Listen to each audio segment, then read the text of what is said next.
Okay, so God intends to rescue the world.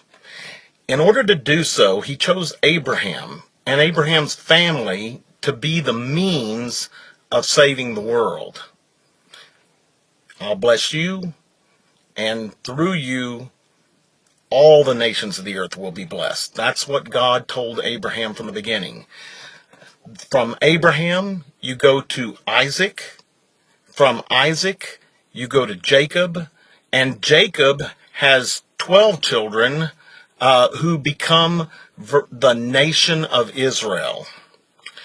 And the nation of Israel has to be rescued from a famine by one of the family members that they actually wound up selling into slavery, who becomes the second in power to Pharaoh in Egypt, and winds up putting into an action plan basically to rescue Egypt and then of course the surrounding nations from a 7-year famine. Through that process, Israel moves into the land, a very fertile but a pasture land of Egypt. And everything's wonderful, and the nation of Israel prospers there, but along comes a king several generations later who doesn't know Joseph.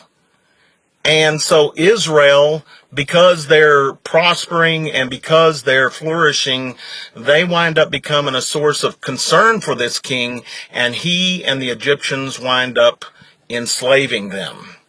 This goes on. God said that it would go on for 400 years until things were right for him to bring that nation out of Egyptian slavery and to bring them into a land that he promised, where that plan to rescue the world could be kick-started. Now, in the midst of all this story comes Moses.